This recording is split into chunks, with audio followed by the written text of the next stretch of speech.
Hello guys, welcome to dream study. आज का हमारा टॉपिक है जनगणना। जनगणना सबसे पहले हम आपको बता दें कि हमारे संविधान में 3 सूचियां हैं: संघ सूची, राज्य सूची, समवर्ती सूची। तो जनगणना जो टॉपिक है वो हमारे संघ सूची से संबंधित है। और इसके पहले हम बेसिक जानकारी दे दें कि जनगणना हमारी अंग्रेज़ों के समय में स्टार्टिंग हुई थी। यह 1872 में लॉर्ड मेयो ने करवाई थी। 1872 में जब ये स्टार्टिंग हुई थी तब एक नियमित रूप से आधिकारिक रूप से स्टार्टिंग नहीं हो पाई थी। इसके बाद इसकी स्टार्टिंग 1881 में लॉर्ड रिपन ने करवाई थी। तो आपसे क्वेश्चन बन सकता है कि पहली जनगणना कब हुई थी, तो 1872। अगर पहली नियमित रूप से या आधिकारिक रूप से जनगणना पूछी जाए तो आप 1881 ही कहेंगे।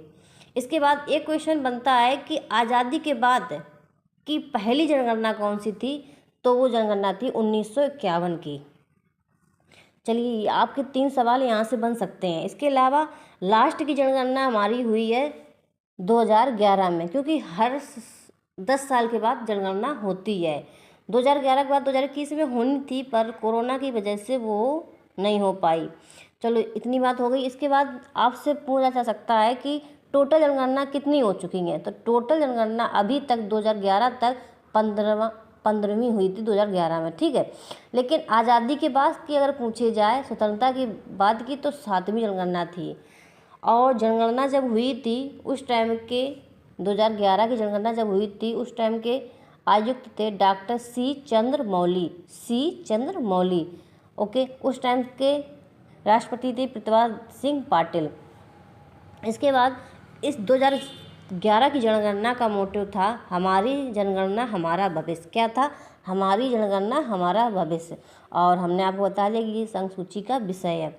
इसके बाद देखते हैं कि जनगणना जब हुई तो क्या रिजल्ट निकला। जनसंख्या के आधार पर सबसे पहले यूपी सबसे ज़्यादा जनसंख्या निकली, फिर महाराष्ट्र की, फिर बिहार की, फिर पश्चिम बंगाल की, फिर आंध्र प्रदेश की।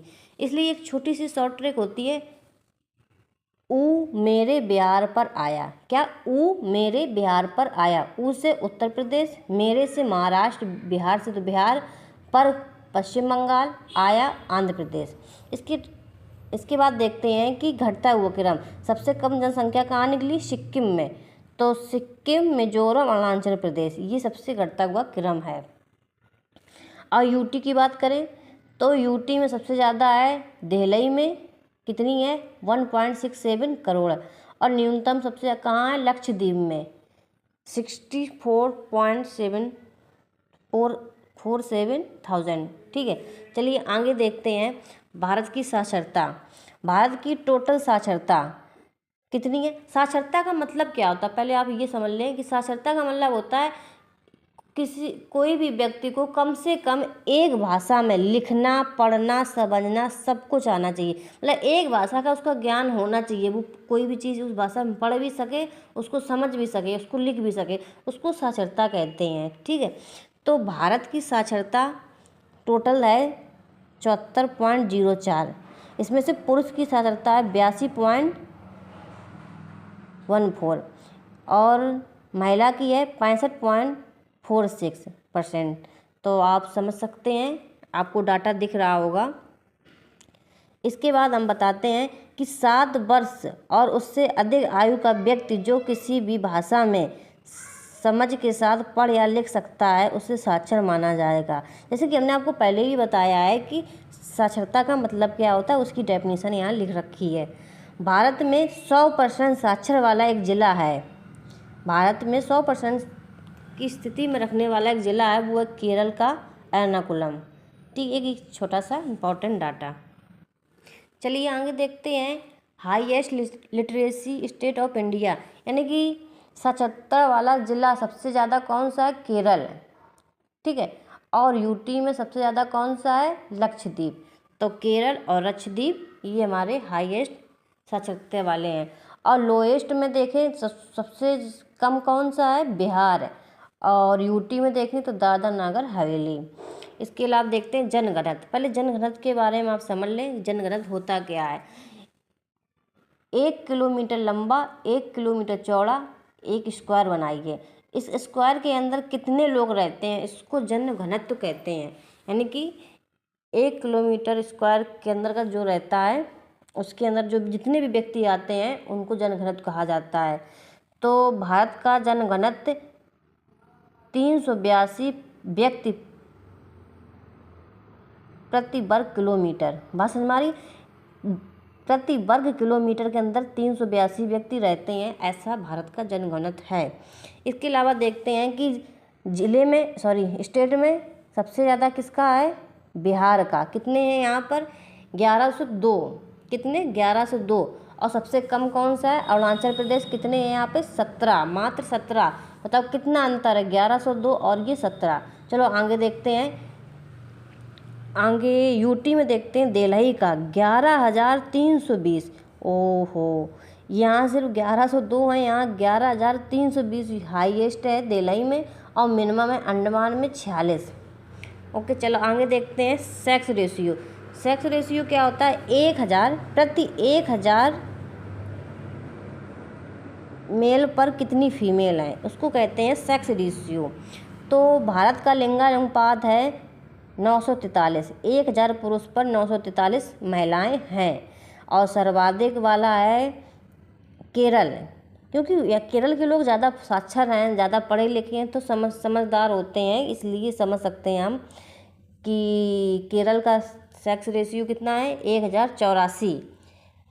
मतलब कि पुरुषों की अपेक्षा लड़कियां ज़्यादा ही हैं। ओके, आगे देखते हैं हरियाणा का रेशियो कितना है? 879। 1000 जहाँ पुरुष होंगे वहाँ 879